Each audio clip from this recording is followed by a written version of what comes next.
So the first thing that we do is similar to what you did in your bell work. Similar figures are the same shape and different sizes. And so something that you should be familiar is something called scale factors. You'll see scale factors in model cars. You'll see them actually everywhere. If you've ever used any type of map on your phone, that is in scale figures. So if you're using a GPS on your phone and it's showing you a picture of where you're going, it's typically to scale, hopefully, if you zoom out and see the entire map.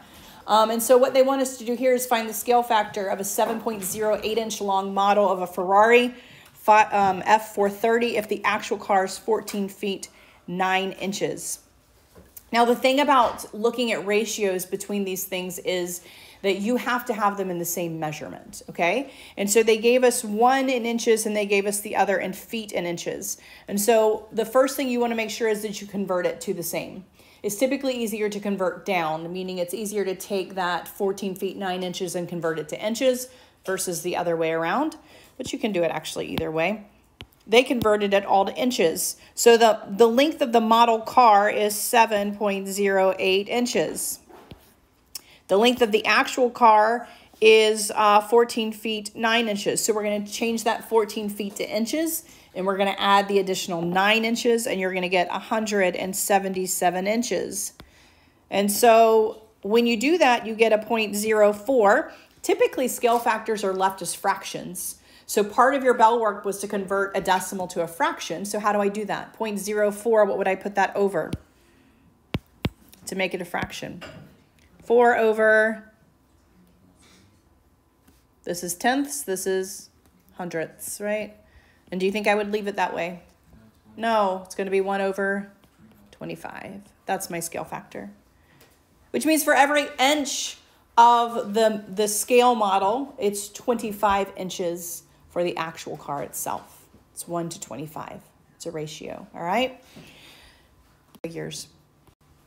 One of the things that you also use in your bell work, hopefully, is when you have the set proportions. Cross product is something that you have used probably since middle school to find ratios. All right, in a proportion, the product of the extremes is equal to the product of the means. Extremes, that's usually recognized by these guys right here. So A times D will equal, these are called the means, B times C. Cross product, you can cross multiply and set them equal to each other. So if you have something like this and I'm solving for my products here, then I am going to use that property to solve. And I'm just going to go across. I'm going to say x times 15 or 15x equals 9 times 5, 45. And then you're going to divide and you're going to see that x equals 3. All right, and you can do that all the way across. I do want to point out C. So let's look at C. 3 times 2z. And then 4 times z plus 1. Most common mistake is to not put those parentheses there. All right, when you have a binomial or you have a plus or minus in your numerator, make sure you put parentheses around it because you will want to distribute. So you want to make sure that when you do this process here, you distribute that 4 through to your group. And so you're going to get 2z equals 4, z equals 2 here. All right, so when you multiply, make sure you group anything that is in the numerator with a plus or minus or denominator. On page 519, they point out a couple things. Even though a proportion is set up this way, you can rewrite it many different ways and get the same exact proportion, all right? The same exact answer. So here they have A over B equals C over D. You can flip both of those. B over A would equal D over C. That is the same thing. You could actually also put the numerators over the numerators and the denominators over the denominators. So A over C equals B over D, and then you can inverse those as well. D over B equals C over A. And so there's many different ways to write up the same proportion, and that matters when we get to what we're about to now, like triangles and such. So you just want to make sure that you keep it in the same order. However you set up your first one, make sure you set up the second one the same way. But there's many different ways to set them up to start with. All right, so let's look at similar polygons using proportions here. So I want you to make sure you know how to solve proportions, and then we're going to actually do it with triangles. So go ahead and do those two really quickly and make sure you can solve proportions. 2 over 3,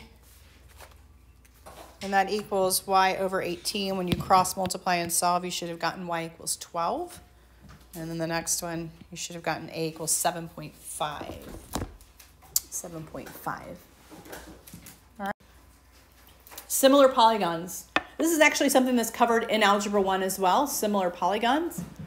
Similar polygons are polygons in which corresponding angles are congruent and corresponding sides are proportional. So we just did two proportions in your classwork. That's what a proportion is.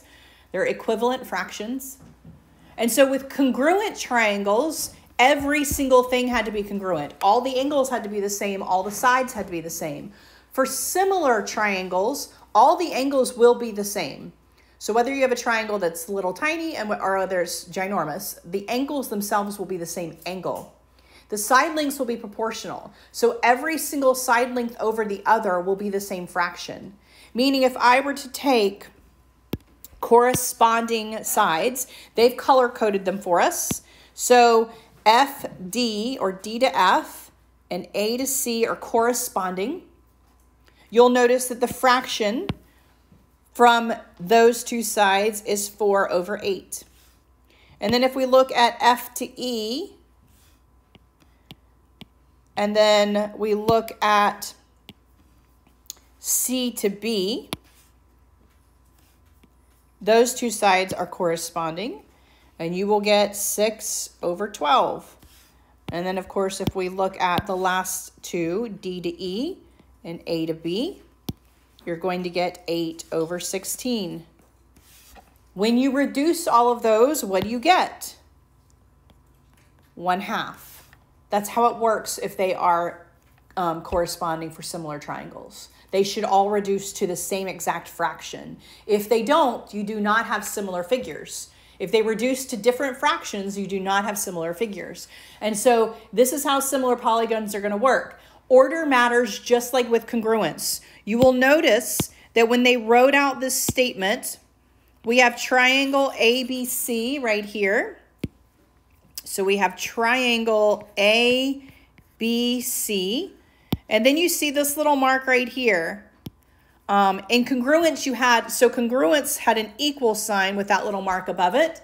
Similarity is just the little sign without the equals because they are not equal figures. They are similar. And so you have that similarity mark. And then you'll notice the second one is in that order D, E, F. Order matters when you write them. So when it says write a similarity statement, this is what they're looking for. They want you to write the two triangles in the order that they correspond. That means angle A should be congruent to angle D, and you see that it is. Angle B is congruent to angle E, and you see the congruent marks there, and C congruent to angle F, and you see those.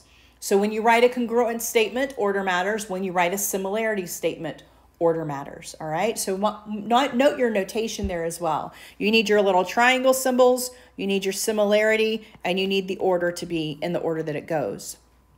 And then in that order, you can then see which ones correspond. This side length corresponded to that one, which corresponded to that one. And then as you can see, they put the larger over the smaller and they got 2. I put the smaller over the larger and I got 1/2. That's how it will work depending on what order you put it in. So if you put it in one order, it'll just be the reciprocal of the other. I will say that when I do them, I always put the smaller figure on the numerator and the larger figure in the denominator to get my scale factor. So when you get review sheets from me, my scale factor is always going to be the smaller figure over the larger figure to do a fraction. All right. This is asking us to decide if these are similar. Decide if they are similar. All right. And so we have to, figure out, are my angles congruent? And then are my sides in the same ratio? All right. So we'll look at the angles first. I have angle Q is congruent to angle Y. I have angle R is congruent to angle X. I need all three of my angles congruent. Can I assume that the third angle is congruent?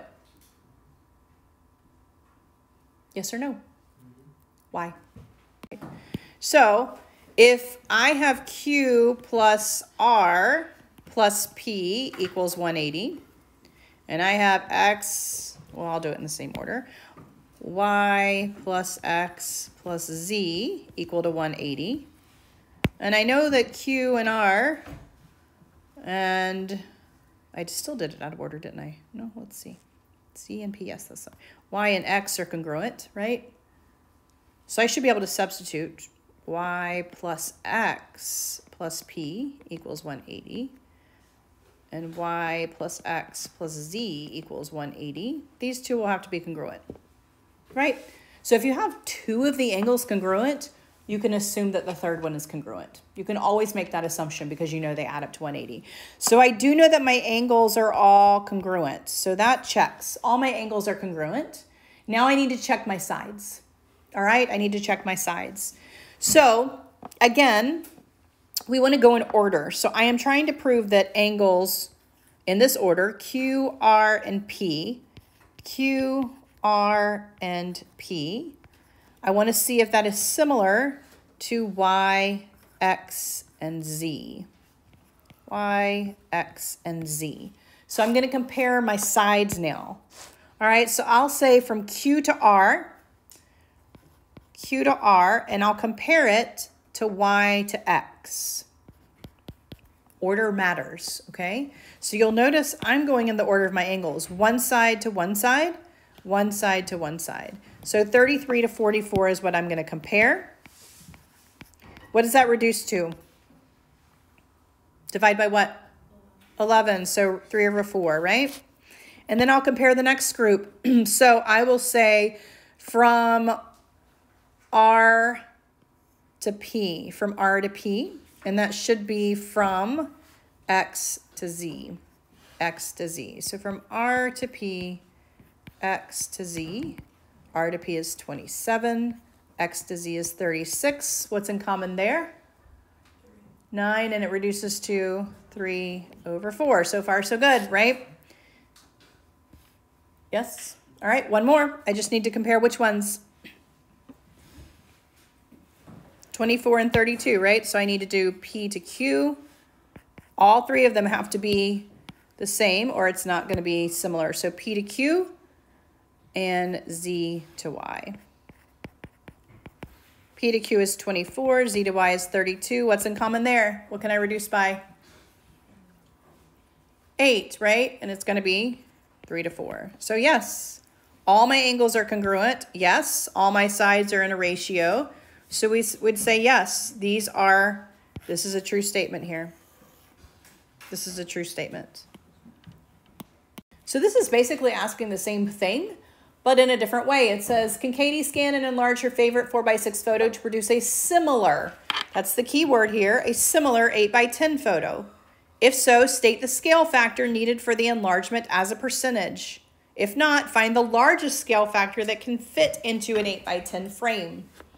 So we have a 4x6. Now keep in mind we're talking about rectangles here. So we have a 4x6 and we have an 8x10. So basically they're saying, is this 4x6 similar to the 8x10?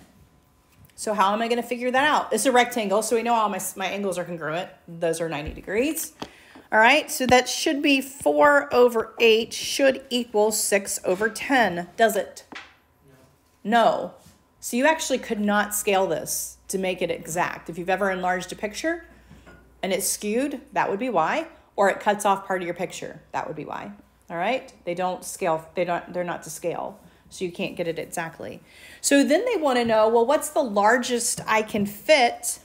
This is a 4x6, by the way, 4x6. 2/3 to whatever, still 3/5. Yeah, and it's 8x10 to 4/5. I'll get it eventually. Either way, actually, you could have done it that way. It doesn't matter, but I did it the other way. 4x6 and 8x10. So 2/3 to 4/5, it's not going to work, but they do want to know what's the largest I can get in there. What's the largest I can get in there? So how would I figure that out?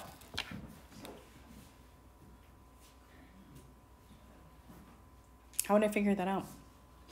So it has to be smaller than 10, right? So I could maybe do, obviously can't double it. Double it's going to be too big. They're not equal. So what do I do? How do I go from 6 to 10? That's the biggest I can do. What do I multiply by? How do I figure that out? What do I multiply this by to get to 10? 6 times what equals 10 is what we're trying to figure out. Divide. All right. X equals 10 over 6. Reduce. It's going to be 1 2/3 approximately, right? Well, exactly, but 1 2/3. That's as much as I can multiply it by to get there. 1 2/3.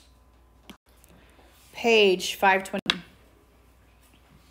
The first one just wants you to write a similarity statement. This one wants you to find the ratio. And this third one wants you to find the value. So the first one, you're just writing a similarity statement. The second one, you're just finding the ratio. The third one, you are actually finding the values. Finding the values. So you'll have 3 of them here, X, Y, and Z. Find those values. All you had to do was write that they were similar. So similarity is ABC is similar to DFE. And when I'm looking for a similarity statement, I'm actually just going to take this first part. You don't have to write the side lengths. All right. Comparing this, your ratio should have been 2/3. And then the value of your pairs, X was 8, Y was 6, and Z was 4. All right.